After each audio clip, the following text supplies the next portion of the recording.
Well, let's say you've found a home. You have presented an offer, your real estate agent presented that offer, and they've accepted your offer. Well, you signed it on June 1st, but you're not closing till July 10th.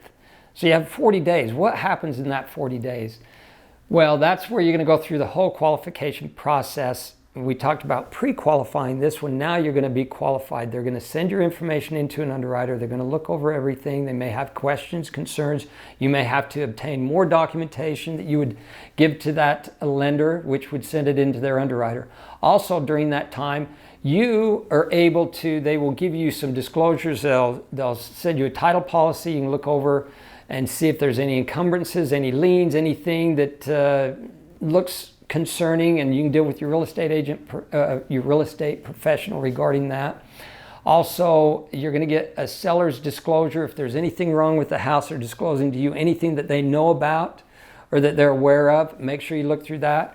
You're also able to get a home inspection. You can retain a third-party entity, whoever you want, to go in and inspect the home.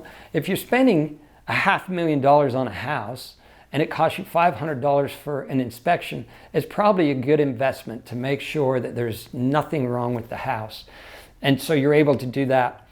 And also they'll send an appraiser out to make sure that the value is there. The appraiser, if it's an FHA loan or a USDA loan and they see that there's inherent problem, they would disclose that.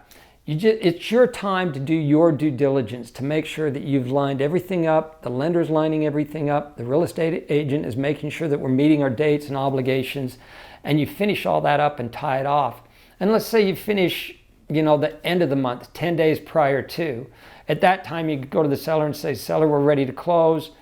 Do you want to close sooner? Now you default to the contract. So if it says the 10th, they can say, no, we're not ready. We'll close on the 10th. So you wait the 10 days and then you'll sign at the title company and then you'll go ahead and move in at that time.